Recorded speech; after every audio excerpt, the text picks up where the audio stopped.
بسم اللہ الرحمن الرحیم۔ دوسرا رکوع سپارے کا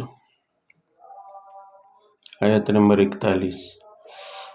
یا ایھا الذین آمنوا اذکروا اللہ ذکرا کثیرا وسبحوہ بکرۃ واصیلا هو الذی یصلی علیکم وملائکتہ لیخرجکم من الظلمات الی النور وکان بالمؤمنین رحیما تحیتهم یوم یلقونہ سلام وأعد لهم اجرا کریما۔ پچھلی آیات کے ساتھ ربط یہ ہے کہ پچھلے رکوع میں آخر میں بات چل رہی تھی حضرت زینب بنت جحش سے رسول اللہ صلی اللہ علیہ وسلم کے نکاح کی اور حضرت زید کے طلاق دے دینے کی، اور بالکل آخری آیت میں جواب دیا گیا تھا مشرکین کے طعن کا کہ بہو سے نکاح کر لیا ہے، تو انہیں جواب دیا گیا ما کان محمد ابا احد من رجالکم۔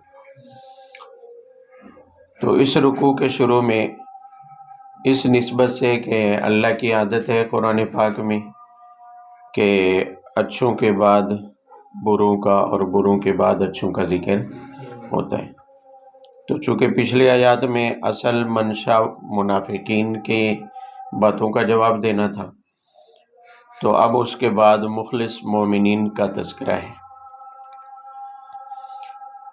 اس آیت میں مومنین کو ایک خاص ایسے حکم دیا جا رہا ہے کہ جو اصل انسان کی دنیا میں بھیجے جانے کا مقصد ہے۔ آپ نے پڑھا ہے سورۃ الانعام میں کہ وما خلقت الجن والانس الا لیعبدون، کہ انسان اور جن کی پیدائش اللہ تعالیٰ فرماتے ہیں وہ صرف میری بندگی کے لیے۔ مخلوقات تو ہزاروں ہیں، لیکن کسی اور مخلوق کے بارے میں یہ نہیں فرمایا کہ وہ میری بندگی کے لیے پیدا کی گئی۔ جانور ہیں، حیوانات ہیں، پانی ہے، آگ ہے، دریا ہے، سمندر ہے، زمین و آسمان ہے، جتنا بھی نظام ہے کائنات کا سب مخلوق ہے، لیکن کسی مخلوق کے بارے میں یہ نہیں فرمایا کہ ان کو پیدا کرنے کا مقصد کیا ہے کہ میری بندگی کریں۔ تمام مخلوق میں صرف دو ہی مخلوقات ایسی ہیں، انسان اور جنات، جن کو اللہ تعالیٰ نے صرف اپنی عبادت کے لیے بندگی کے لیے کیا کیا ہے، پیدا کیا۔ اور بندگی کا ادنا درجہ تو یہی ہے کہ عبادات پوری کی جائیں، جو فرائض ہیں ان کو کیا کیا جائے، پورا۔ اور اعلیٰ درجہ بندگی کا یہ ہے کہ انسان کی ہر سانس اللہ کی یاد میں ہو، ہر سانس جو انسان لیتا ہے ہر سانس کے ساتھ اللہ کی کیا ہو، یاد ہو، اللہ کا ذکر ہو۔ بات سمجھ آ رہی ہے؟ کم از کم درجہ تو فرائض کی پابندی، منہیات سے بچنا، ممنوعات سے بچنا، یہ اللہ کے ذکر کا کم از کم درجہ ہے۔ اور اعلیٰ درجہ کیا ہے، کامل درجہ کیا ہے کہ بندہ کوئی سانس بھی لے تو اس سانس کے ساتھ بھی اللہ کا کیا ہو، ذکر۔ اس کو صوفی لوگ کہتے ہیں پاس انفاس، وہ باقاعدہ اس کی مشق کرواتے ہیں کہ ہر سانس کے ساتھ اللہ کا ذکر ہو، یعنی ادھر بندہ سانس لے اور ادھر دل اللہ اللہ کر رہا ہو، دل سے اللہ کے ذکر کی آواز آ رہی ہو، دل اللہ کی یاد میں مشغول ہو۔ تو وہ درجہ اور مقام تو کسی کسی کو نصیب ہوتا ہے، لیکن بہرحال یہ ضروری ہے ہر بندے کے لیے کہ دنیا میں اللہ کے ذکر کے بغیر نہ رہے، اللہ کی یاد کے بغیر۔ اور اللہ کی یاد کے پھر کئی مفہوم ہیں، ایک تو یہ ہے کہ قولی زبانی طور پر اللہ تعالیٰ کا ذکر، دل میں اور دماغ میں اللہ کی ذات کو ہمیشہ وابستہ رکھے، اللہ تعالیٰ کی نعمتوں کو یاد کر کے ان کا شکر ادا کرتا رہے۔ اور ذکر کا ایک مفہوم یہ بھی ہے کہ اللہ کو یاد رکھے، مطلب یہ ہے کہ کوئی بھی فعل سر انجام دینے سے پہلے، کوئی بھی عمل کرنے سے پہلے اس کے یہ دل اور دماغ میں ہو کہ میرا کوئی عمل، کوئی فعل اللہ کے حکم کے خلاف نہ ہو یا اللہ کی ناراضگی کا سبب نہ ہو۔ بھی استاد کلاس اندر لگی ہو اور استاد باہر نکلا ہو اور ڈر ہو کہ استاد نے دیکھ لیا ہمیں حرکت کرتے ہوئے، شرارت کرتے ہوئے تو مارے گا، تو کوئی بھی لڑکا اپنی جگہ سے ہلتا نہیں ہے۔ کیوں؟ اس لیے کہ استاد کے کہیں سے بھی دیکھ لینے کا کیا ہوتا ہے؟ ڈر۔ جب ہم پڑھتے تھے نا حفظ میں، تو کچی درسگاہ ہوتی تھی، گارے کے ساتھ لگی ہوئی اینٹیں، اکثر ان میں سوراخ رہ جاتے، دیہاتی مدرسہ تھا۔ تو قاری صاحب عام طور پر ان کی عادت تھی بھی سبق وغیرہ سن لیے، فارغ ہیں، تو کلاس میں اٹھے اور 2-3 دروازے تھے درسگاہ کے، کسی بھی دروازے سے باہر نکل گئے۔ تو اب مدرسہ کھلا تھا باہر گراؤنڈ، ہمارے ذہن میں یہی ہوتا کہ قاری صاحب ممکن ہے اس دروازے سے دیکھ لیں، ممکن ہے ادھر سوراخ سے دیکھ لیں، پڑھتے رہتے پوری کلاس۔ اور قاری صاحب باہر مدرسہ تو کیا گھر چکر لگا کے واپس آ جاتے تھے، لیکن ہم اپنی جگہ سے نہیں ہلتے، اور اکثر ایسے ہی ہوتے۔ اور کئی بار مجھے اچھی طرح یاد ہے کہ مدرسے سے شہر کا جو فاصلہ تھا نا وہ کم از کم 10 کلومیٹر تھا۔ کئی بار ایسا بھی ہوا کہ صبح کے وقت قاری صاحب آئے، حاضری لگائی کلاس میں، اور حاضری لگانے کے بعد 2-4 بچوں کا سبق سنا، ادھر ادھر گھومتے ہوئے اوپر اٹھے، باہر اٹھے، اور کسی کام سے، ضروری کام سے شہر جانا تھا، بغیر بتائے اطلاع کے چلے گئے، گھنٹہ ڈیڑھ جتنا بھی ان کو لگا۔ اس کے بعد واپس آئے تو کلاس اسی طرح پڑھنی۔ کلاس کو نہیں پتا کہ قاری صاحب کہاں سے ہو کے آئے۔ کیوں؟ اس لیے کہ ایک ڈر تھا، روب تھا کہ پتہ نہیں قاری صاحب کس طرف سے دیکھ رہے ہو۔ اندر جو بیٹھے ہیں یہ تو نہیں پتا کہ قاری صاحب کس طرف گئے، ہمیں تو یہی پتا کہ باہر نکلے، اب پتہ نہیں کسی سوراخ سے دیکھ لیں تو ہماری خیر نہیں ہے۔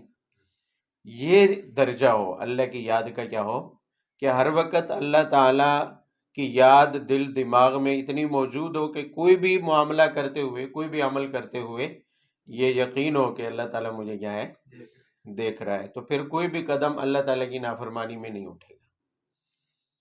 یہ ذکر اللہ اسی وجہ سے زیادہ اہمیت رکھتا ہے، اللہ کی یاد اس وجہ سے زیادہ اہمیت رکھتی ہے کہ انسان کے اعمال درست کرنے کا یہی ایک ذریعہ ہے۔ یہی ایک کیا ہے؟ دنیا کا کوئی قانون انسان کو سیدھا نہیں رکھ سکتا، کوئی بھی قانون، جتنی سخت سے سخت قوانین بنا لے۔ آج کل تو جدید دور ہے، وہ سی سی ٹی وی کیمرے بھی جو ہے نا جہاں کام نہ کر رہے ہوں وارداتیں ہو جاتی ہیں، کیمروں کے ہوتے ہوئے بھی وارداتیں ہو جاتی ہیں۔ اس سے زیادہ سخت نظام کیا ہو سکتا ہے کہ ہر چوک، ہر شہر اور ہر گلی کو پولیس دیکھ رہی ہو، نگرانی کر رہی ہو، اس کے باوجود بھی وارداتیں ہو جائیں، تو اس کا مطلب یہ ہے کہ کوئی چیز دنیا میں، کوئی قانون انسان کو جرم سے روک، ایک ہی چیز ہے جو انسان کو جرم سے روک سکتی ہے، وہ اللہ کی ذات، اللہ کی ذات کی سزا کا خوف، اللہ کا ڈر، اور اللہ کی ذات کی اہمیت، اس کی کبریائی اور بڑائی ہر وقت دل اور دماغ میں کیا ہو؟ حاضر ہو، اور یہ یقین ہو کہ میں جو بھی کام کر رہا ہوں میرا اللہ مجھے کیا ہے؟ جب یہ کیفیت ہو جاتی ہے تو پھر تنہائی میں بھی گناہ نہیں ہوتی۔ پھر بندہ اکیلا بھی ہو تو زمین کے ساتھ زمینوں کے نیچے بھی چلا جائے تو پھر گناہ کی جرات نہیں ہوتی۔ یہ وہ ماحول تھا جو اللہ کے نبی صلی اللہ علیہ وسلم نے بنایا، اور خلفائے راشدین نے اس کو نافذ بھی کیا۔ یہی ماحول تھا، ورنہ خلفائے راشدین کے پاس کون سی پولیس تھی؟ کون سے 22 لاکھ مربع میل پر ایک حکمران حکمرانی کر رہا ہے، ایک حکمران ہے، لیکن عوام کے اندر اللہ کا خوف ایسا کہ رات کو ماں بچی کو کہہ رہی ہے کہ دودھ میں پانی شامل کر دے، لیکن بچی کیا کہتی ہے کہ نہیں، عمر کا دور ہے، عمر کیا کہیں گے، وہ کہتی ہے عمر تھوڑی دیکھ رہے ہیں، تو بچی کیا کہتی ہے کہ عمر نہیں دیکھ رہا مگر اللہ تو دیکھ رہے ہیں۔ جب اللہ تعالیٰ کی یہ ذکر اللہ کا یہی مقصد ہے کہ اللہ تعالیٰ کی کبریائی اور بڑی ذہن سے نہ نکلے، دل اور دماغ میں، رگ رگ میں بس جائے، تو پھر بندہ کوئی بھی کام کرتے ہوئے اللہ تعالیٰ کو جب یاد رکھتا ہے تو کوئی بھی عمل اس کا اللہ کی مرضی کے خلاف نہیں ہوگا۔ جیسے ہوتا ہے نا کہ کسی سے گہری محبت ہو، مجازی محبت ہو اگرچہ فسادی دنیا والی، لیکن پھر بھی پتہ ہو کہ فلاں فلاں فلاں فلاں عمل میرے محبوب کی مرضی کے کیا ہے، خلاف ہے، اسے پسند نہیں ہے، یہ اس کے مزاج کے مناسب، تو بندہ پھونک پھونک کے قدم اٹھاتا ہے کہ کہیں وہ ناراض، ہر اس کام کو چھوڑ دیتا ہے، ہر اس عادت کو چھوڑنے کی کوشش کرتا ہے کہ وہ کیا ہو جائے گا، ناراض ہو جائے گا۔ یہاں تو اللہ تعالیٰ کی رضا تو اصل میں مقصود ہے، اور اللہ تعالیٰ کی محبت تو ہر محبت سے بڑھ کر ہے، حتیٰ کہ اپنی جان اولاد سب کچھ اللہ کی محبت میں قربان کر دینا بندے پر لازم ہے، کیونکہ اصل مالک تو اللہ تعالیٰ کی ذات ہے۔ تو اسی لیے یہاں بھی یہ نہیں کہا کہ نماز پڑھو، روزہ رکھو، زکوٰۃ ادا کرو، وہ تو اللہ کے ذکر کی صورتیں ہیں، اللہ کی بندگی کی کیا ہیں، شکلیں ہیں۔ اصل حکم اذکروا اللہ کثیرا، اللہ کو بہت زیادہ یاد رکھو، اللہ کو بہت زیادہ، جتنی اللہ کی یاد کی کثرت ہوگی اتنا بندے کے اعمال درست ہو جائیں گے، جتنا اللہ یاد ہوگا اتنا اعمال کیا ہو جائیں گے، خود بخود درست ہوتے چلے جائیں گے۔ تو اس لیے ذکر اللہ کا حکم دیا، اور آگے کثیرہ، یہ نہیں بتایا کہ اتنا اتنا اتنا، مقدار نہیں بتائیے، کثیرہ جس کی کوئی انتہا نہیں ہے، یعنی جتنا جا سکتے ہو اللہ کی یاد میں اتنا چلے جاؤ، گم ہو جاؤ اللہ کی یاد میں، تو تب جا کر کام بنے گا۔ آسانی کے لیے اب ظاہر ہے کوئی لایا عمل نہیں دیا، حکم دے دیا کہ اللہ کا کیا کرو، ذکر، یاد کرو اللہ کو، کوئی صورت، کوئی تھوڑی سی رہنمائی، فرمایا وَسَبِّحُوهُ بُكْرَةً وَأَصِيلًا، سب سے آسان طریقہ تو اللہ کی یاد کا نمازوں کی پابندی ہے، یہاں تسبیح سے مراد نمازی ہیں، صبح اور دن ڈھلے کے بعد کی نمازوں کی پابندی کریں۔ یہاں بکرا کہتے ہیں صبح کے وقت کو، صبح صبح جس کو نہار منہ کہا جاتا ہے، اور صبح کی نماز یعنی سورج طلوع ہونے سے پہلے پہلے جو پڑھی جاتی ہے، صبح کی نماز بکرا کے اندر داخل ہے۔ اور اصیل کہتے ہیں دن ڈھلنے سے لے کر جو رات عشاء تک کا وقت ہوتا ہے، نصف رات سے پہلے پہلے، اس کو اصیل کہا جاتا ہے، دن ڈھلنے سے لے کر رات کے ڈھلنے تک، رات کے نصف درمیان تک۔ اب اس میں باقی 4 نمازیں آ جاتی ہیں، ظہر، عصر، مغرب اور عشاء اصیلہ کے اندر داخل ہے۔ تو یہ شکل بتائی ہے، اللہ کے ذکر کی ایک شکل بتائی ہے کہ فرائض کی پابندی کریں، نمازوں کی کیا کریں، پابندی۔ اس پر مزید آپ بڑھانا چاہتے ہیں تو پھر طلوع سے لے کر زوال تک کا وقت خالی چھوڑا ہے تمہارے کام کاج کے لیے، اس میں 2-4 نوافل پڑھ لیں، 2-4 فرض تو اس لیے نہیں رکھے کہ کاروبار کا وقت ہے، کام کاج کا وقت ہے، روزی کی ڈیوٹی بھی سر انجام دینی ہے، تو اس میں سے بھی اگر اللہ کے ذکر کو مزید بڑھانا چاہتے ہیں تو 2-4 رکعت اور پڑھ لیں، اشراق اور چاشت کے نام سے۔ اسی طرح رات کا وقت سونے کے لیے دیا ہے، عشاء سے لے کر صبح کی نماز یعنی صبح صادق کے طلوع ہونے تک کوئی نماز نہیں رکھی ہے، کیونکہ آرام کا وقت بھی چاہیے، جسم کے لیے، صحت کے لیے آرام، نیند بھی ضروری ہے۔ لیکن اگر اس میں بھی بندہ کوشش کرنا چاہے مزید اللہ کی یاد کو بسانے کی، تو پھر تہجد پڑھ لے، رات کے نوافل پڑھ لے، رات کو کھڑا ہو کر قیام کر لے، وہ بندے کے اوپر چھوڑ دیا۔ تو شکل اللہ نے بتا دی ہے کہ مجھے کیسے یاد رکھا جا سکتا ہے، اس کا سب سے بہترین طریقہ نماز ہے، اور 5 وقت کی تو فرض ہے، اس کے علاوہ نوافل کی کوئی پابندی نہیں ہے۔ جتنی نوافل بڑھاتے چلے جائیں گے اللہ کی یاد بڑھتی چلی جائے گی، اور جتنی اللہ کی یاد بڑھتی چلی جائے گی تو اذکروا اللہ ذکرا کثیرا میں داخل ہو جائیں گے۔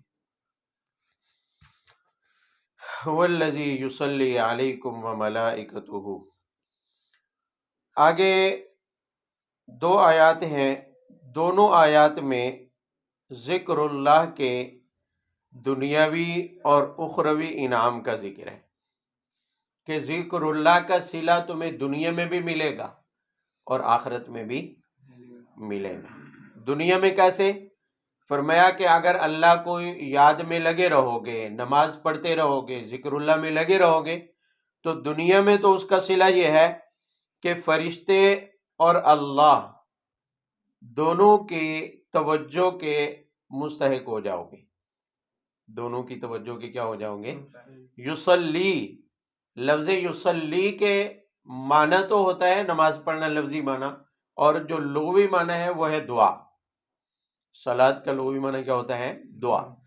یہاں یصلی اس کا مفہوم وسیع ہوتا ہے، جس طرف نسبت ہوگی اس کا مفہوم بدل جائے گا۔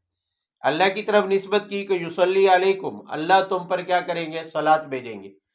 اللہ کی صلاۃ یہ ہے بندے پر کہ اللہ تعالیٰ کی مہربانی اور رحمت کے تم مستحق ہو جاؤ گے، اللہ کی رحمت تمہاری طرف کیا ہو جائے گی؟ یعنی ذکر اللہ میں لگے رہو گے، صلہ یہ ہے کہ اللہ کی مہربانی اور رحمت کے کیا ہو جاؤ گے؟ مستحق۔ اللہ کی مہربانی اور رحمت کے کیا ہو جاؤ گے؟ مستحق ہو جاؤ گے۔ اور اگر ذکر اللہ میں لگے رہو گے تو دوسرا انعام یہ ہے کہ وہ ملائکتہ، اللہ کے فرشتوں کی توجہ کے بھی کیا ہو جاؤ گے؟ مستحق۔ اللہ کے فرشتوں کی توجہ کیا ہے؟ یہاں صلاۃ بمانے مغفرت ہے، صلاۃ بمانے مغفرت، یعنی فرشتے تمہارے لیے بخشش کی دعا مانگیں گے۔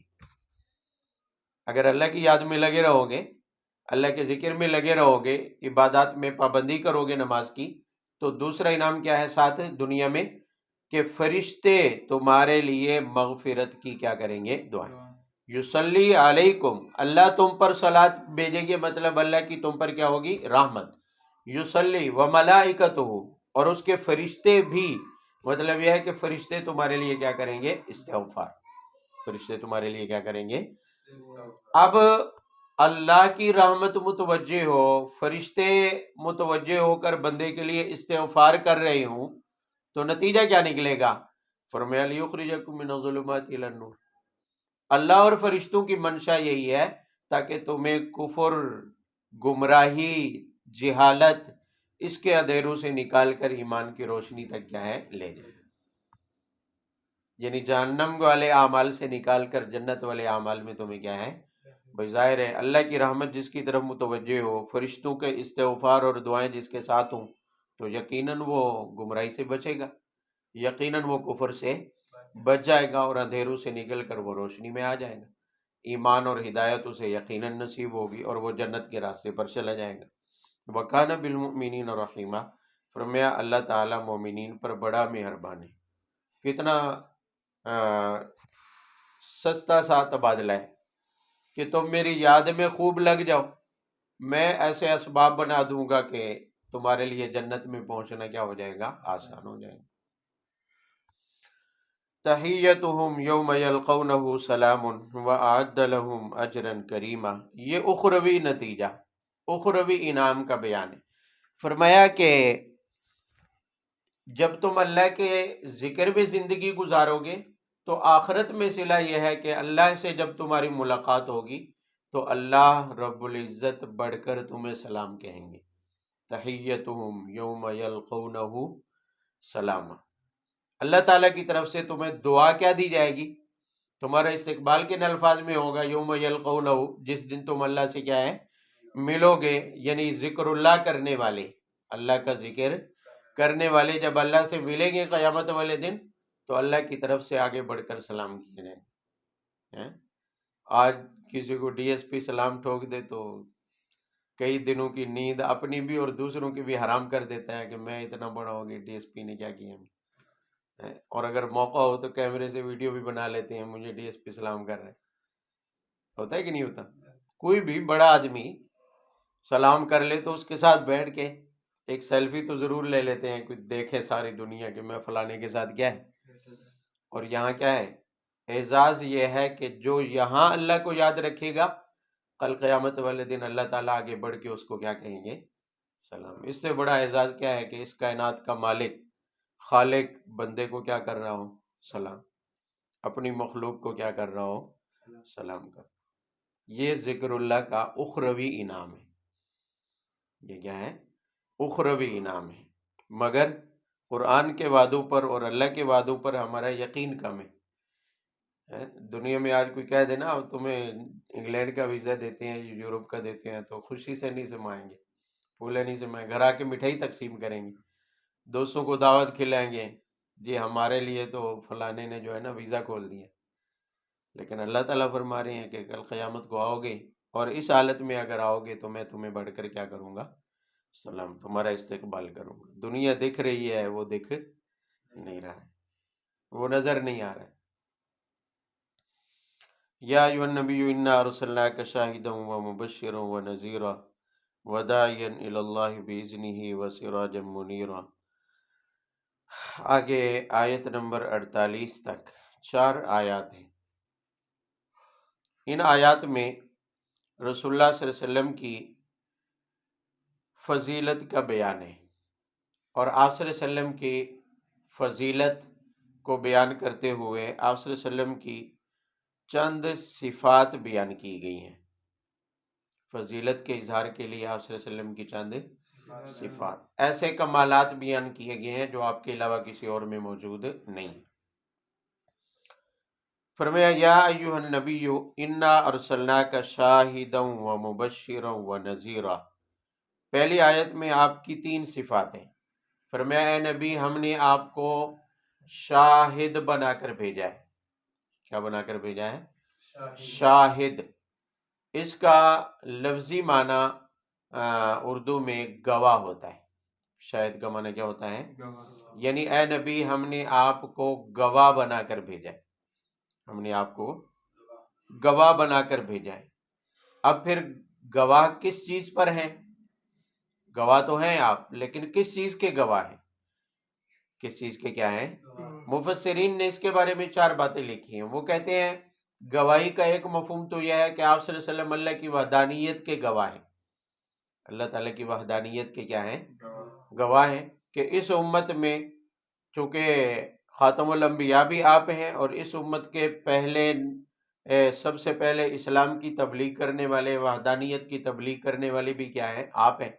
تو اس لیے وحدانیت کے سب سے پہلے گواہ بھی کیا ہیں؟ آپ ہیں۔ اور آپ کے واسطے سے آپ پر ایمان لانے والے مومنین جو توحید پر ہیں وہ بھی وحدانیت کے کیا ہیں؟ گواہ ہیں۔ تو شاہد یعنی آپ کو یہ کہنا کہ اے نبی آپ کو ہم نے گواہ بنا کر بھیجا، مطلب یہ ہے کہ اپنی توحید پر ہم نے تمہیں کیا بنایا ہے؟ گواہ۔ اپنی وحدانیت پر ہم نے تمہیں کیا بنایا ہے؟ گواہ۔ گواہ کا دوسرا معنی یہ ہے کہ نبی، ہمارے نبی بھی اور سابقہ تمام انبیاء بھی اللہ تعالیٰ کے سامنے جا کر یہ گواہی دیں گے جب اللہ تعالیٰ پوچھیں گے کہ میں نے تمہیں رسالت کی ذمہ داریاں دے کر بھیجا تھا، کیا تم نے اپنی وہ رسالت، وہ پیغام پہنچا دیا تھا؟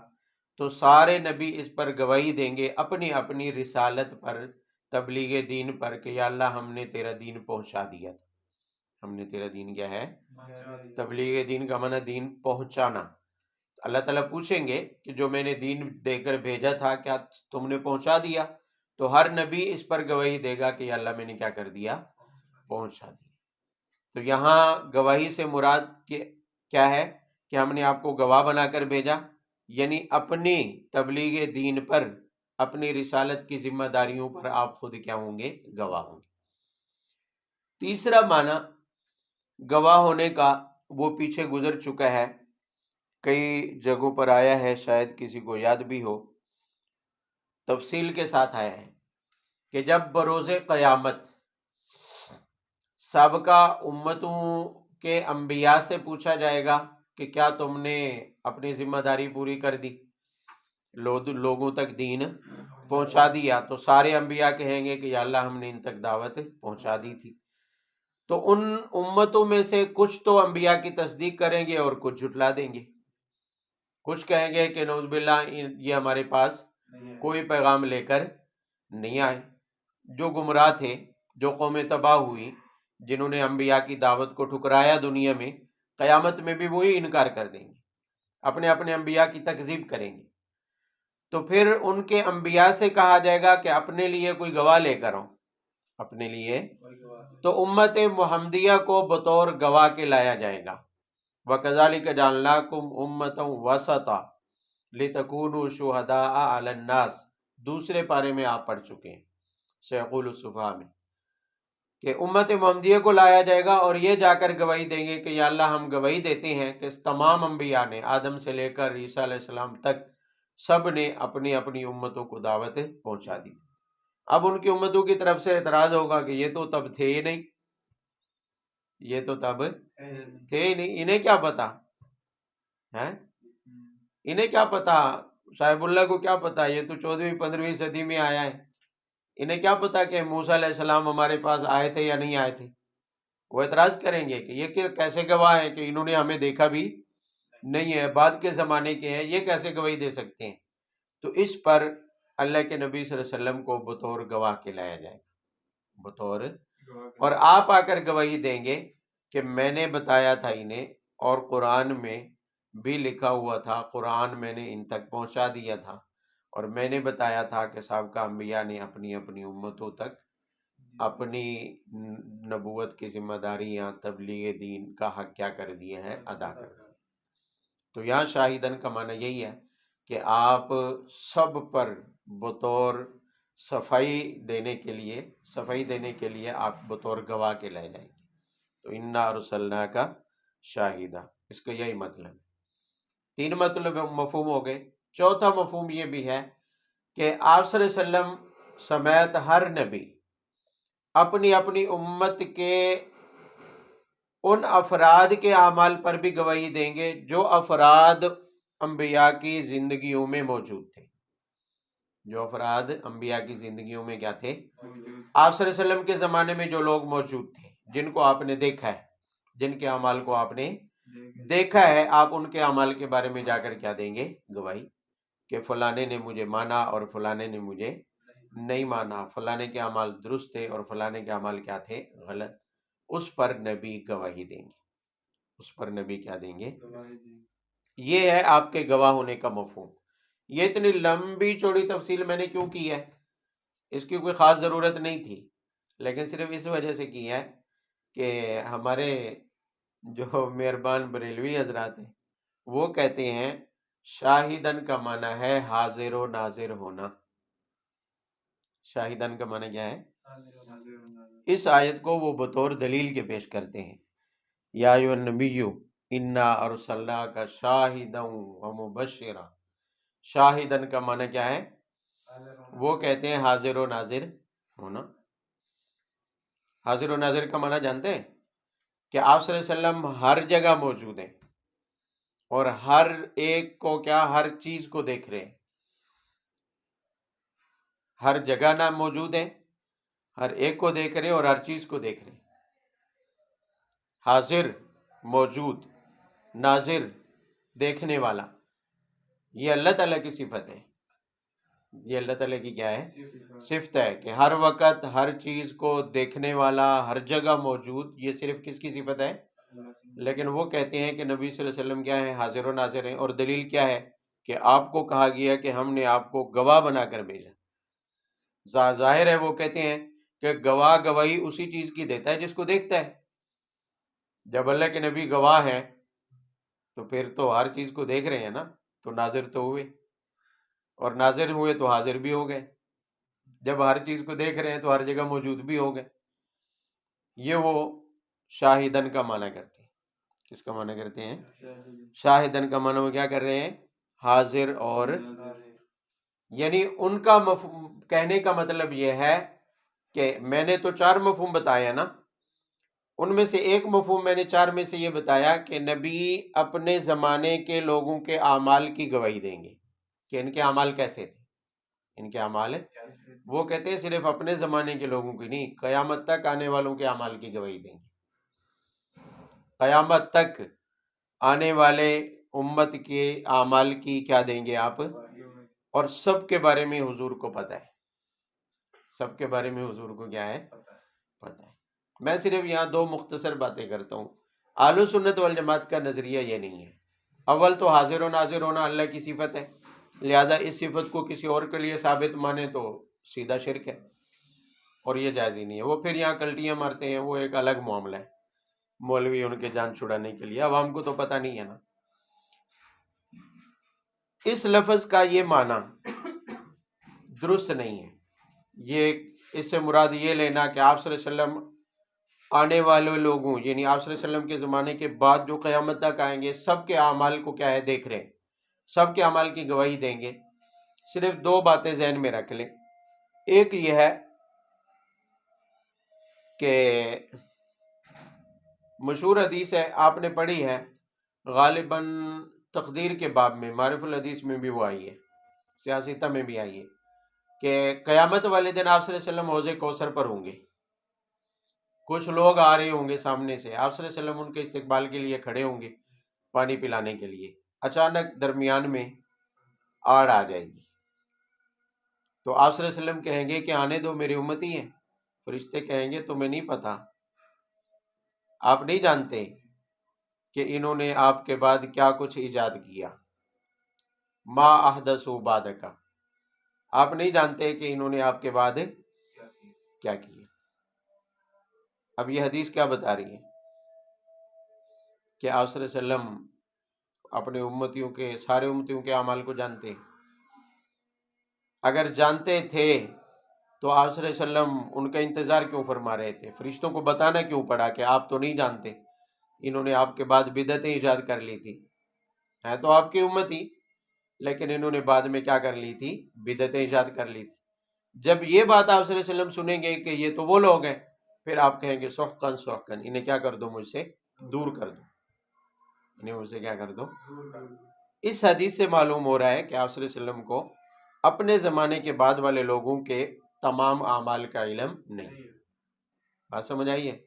ہاں، یہ ممکن ہے کہ قیامت والے دن ہی آپ صلی اللہ علیہ وسلم کو پہلے اعمال نامے دکھا دیے جائیں اور اس کا علم آپ کے سامنے لایا جائے، پھر آپ گواہی دے دیں، یہ ایک الگ معاملہ ہے۔ ابھی سے جانتے ہیں اور شاید کا معنی یہ کر لیا جائے تو یہ قطعاً غلط ہے، یہ تو حاضر ناظر پھر اللہ تعالیٰ کی صفت میں شرکت ہو جائے گی۔ ایک اور دلیل، انبیاء میں اگر یہ صفت آپ میں مانی جائے تو پھر سارے انبیاء میں ہونی چاہیے کہ سارے انبیاء اپنی اپنی امتوں کے آنے والے افراد کے اعمال کو بھی کیا ہے، دیکھ رہے ہیں۔ حالانکہ عیسیٰ علیہ السلام کے بارے میں آتا ہے، سورۃ المائدہ میں آپ نے پڑھا ہے کہ جب اللہ تعالیٰ کے حضور پیش ہوں گے تو اللہ تعالیٰ کہیں گے کہ کیا تم نے انہیں کہا تھا کہ مجھے اور میری والدہ کو معبود بناؤ، مجھے اور میری والدہ کو کیا بناؤ، معبود بناؤ۔ تو وہاں عیسیٰ علیہ السلام کیا کہیں گے کہ یا اللہ میں تو موجود ہی نہیں تھا، ہاں جب تک میں ان میں موجود تھا، جب تک میں ان میں کیا تھا، موجود تھا، تب تک کا مجھے پتا ہے، اس کے بعد انہوں نے کیا کیا مجھے نہیں معلوم، میں اس کے بارے میں لا علم ہوں۔ یعنی مجھے اللہ کا بیٹا یا اللہ یا میری والدہ کو معبود یا اللہ کہنا یہ میرے بعد کا معاملہ ہے، تو میں نہیں جانتا اس کے بارے میں۔ ہاں جب تک میں تھا ان کے اندر تب تک ان میں یہ عقیدہ نہیں تھا، میں نے انہیں ایسے کسی بات کا حکم نہیں دیا تھا۔ اب عیسیٰ علیہ السلام کے اس بات سے سورۃ المائدہ میں 7ویں پارے میں بالکل آخری رکوع سے پہلے والے رکوع میں آتا ہے، وہاں اس کو دیکھ سکتے ہیں آپ تفصیل سے۔ تو عیسیٰ علیہ السلام کیا کہہ رہے ہیں کہ جب تک میں موجود تھا تو مجھے پتا ہے، اس کے بعد کا مجھے پتا نہیں۔ مطلب یہ ہے کہ نبی کو تب تک امت کے اعمال کے احوال کی خبر ہوتی ہے جب تک ان میں موجود ہو، جب نبی موجود نہیں رہے تو پھر اس کے بعد والوں کی خبر نبی کو نہیں ہوتی۔ یہی اہل سنت والجماعت کا عقیدہ ہے، اور یہی قرآن و حدیث سے ثابت اہل سنت والجماعت کا عقیدہ ہے۔ رہی یہ بات کہ شاہدن کا معنی حاضر و ناظر، یہ قطعاً نہیں ہو سکتا۔ وہ سمجھ آئیے بات ہے۔ ومبشرہ، دوسری صفت ہے کہ آپ خوشخبری دینے والے ہیں۔ آپ کیا دینے والے ہیں؟ خوشخبری دینے والے کا مطلب یہ ہے کہ جو آپ کی دعوت کو قبول کرے گا، ایمان لائے گا، تو اس کو آپ جنت کی بشارت دینے والے ہیں۔ نذیرہ، تیسری صفت یہ ہے کہ آپ ڈرانے والے ہیں، یعنی جو آپ کی دعوت کو ٹھکرائے گا تو آپ اسے جہنم سے کیا ہے، ڈرانے والے، اللہ کی سزا سے ڈرانے والے۔ وداعیا الی اللہ باذنہ، چوتھی صفت یہ بیان کی ہے کہ آپ اللہ کے حکم سے اللہ کی طرف بلانے والے ہیں۔ اللہ کے حکم سے اللہ کی طرف کیا ہے، بلا، داعیا الی اللہ، یعنی آپ کی صفت داعی الی اللہ ہونے کی ہے۔ داعی، یاد رہے کہ آپ صلی اللہ علیہ وسلم کی داعی الی اللہ ہونے والی صفت میں امت بھی شریک ہے۔ کنتم خیر امت اخرجت للناس تأمرون بالمعروف وتنہون عن المنکر، کہ چونکہ آپ صلی اللہ علیہ وسلم کے بعد کوئی اور نبی نے تو آنا نہیں ہے، تو لہذا دعوت الی اللہ کی ذمہ داری نبی کے بعد کس کی ہے، امت کی ہے۔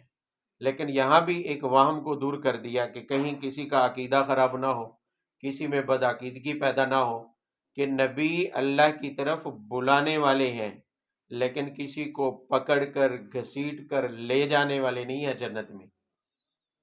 نبی کے اختیار میں یہ بات بِإِذْنِهِ ہی یہ کہہ کر بتا دیا کہ اللہ کی طرف بلانے والے بھی اللہ کے حکم سے ہیں، نبی صرف بلائے گا، کون آئے کون نہیں آئے گا، کون دعوت کو قبول کرے گا کون نہیں کرے گا، اس کا اختیار کس کے پاس ہے؟ اللہ کے پاس ہے۔ بِإِذْنِهِ یہ اللہ کے حکم سے بلانے والے ہیں، اللہ کے حکم سے بلانے والے، نبی کے اختیار میں کسی کو ہدایت دینا نہیں ہے۔ وَبَشِّرِ الْمُؤْمِنِينَ وَلَا تُطِعِ الْكَافِرِينَ۔ آگے 2 آیات میں نبی کی ان صفات میں آخری صفت بیان کی ہے، ہاں داعیًا الی اللہ بِإِذْنِهِ، آگے آخری صفت ہے سراجا منیرا، آخری صفت کیا ہے؟ سراجا منیرا، آپ کو روشنی پہنچانے والا سورج چراغ بنایا ہے، یعنی آپ میں تمام کمالات یا ہدایت، نور ہدایت، صفت ہدایت جو ہے وہ آپ میں اتنی کامل ہے جتنی کہ سورج کی روشنی کیا ہوتی ہے؟ کامل۔ اور سورج اپنی روشنی کے کمال کی وجہ سے باقی ہر چیز کو، کائنات کو کیا کرتا ہے؟ منور کرتا ہے، روشنی پہنچاتا ہے۔ تو آپ کی نبوت، آپ کی صفت ہدایت اتنی کامل ہے کہ باقی ساری کائنات آپ ہی کی روشنی سے روشنی حاصل کر رہی ہے، آپ ہی کی ہدایت سے کیا حاصل کر رہی ہے؟ ہدایت حاصل۔ کل بھی میں نے بتایا تھا کہ باقی انبیاء کی نبوت بھی آپ ہی کی نبوت سے مستفاد ہے، آپ میں ہر صفت کامل ہے۔ سراج منیرہ کا یہی مطلب ہے کہ آپ صلی اللہ علیہ وسلم میں صفت ہدایت بھی اتنی کیا ہے؟ کامل ہے، صفت ہدایت بھی اتنی کیا ہے؟ اسی ہدایت سے ساری دنیا روشنی پا رہی ہے، اسی ہدایت سے ساری دنیا کیا ہے؟ روشنی پا رہی ہے، یعنی ہدایت کا آپ سورج ہے، ہدایت کا آپ کیا ہے؟ سورج ہے۔ جیسے سورج سے تمام کائنات روشنی لیتی ہے، اسی طرح سے ہدایت بھی آپ صلی اللہ علیہ وسلم کے واسطے سے کیا ہوتی ہے؟ تمام لوگوں تک پہنچتی ہے، پوری کائنات کے اندر کیا ہے؟ پہنچتی ہے۔ اس کا واسطہ، اس کا منبع آپ صلی اللہ علیہ وسلم کی ذات ہے، اور آپ کو دینے والا کون ہے؟ اللہ تعالیٰ۔ آپ کو یہ کمال دینے والا کون ہے؟ کوئی یہ نہیں کہتا کہ سورج کی روشنی جو ہے وہ سورج خود اپنے اندر پیدا کر رہا ہے، اس کو یہ روشنی کس نے دی ہے؟ خود سورج کو کس نے پیدا کیا؟ اللہ تعالیٰ نے پیدا کیا خود سورج کو، تو سورج کا اپنا کوئی کمال نہیں ہے، تو اللہ تعالیٰ نے ہی نبی کو پیدا کیا اور نبی کو صفت ہدایت میں کمال عطا فرمایا ہے، تو یہ بھی اللہ تعالیٰ کی عطا کردہ صفت ہے، اللہ تعالیٰ کی عطا کردہ کیا ہے؟ اب اس صفت میں بھی گڑبڑ کی جاتی ہے۔ سراج منیرو، منیر نور سے ہے نا، وہ کہتے ہیں آپ نور ہیں، اور نور بھی من نور اللہ، اللہ کے نور سے، اللہ کے بے من نور اللہ کا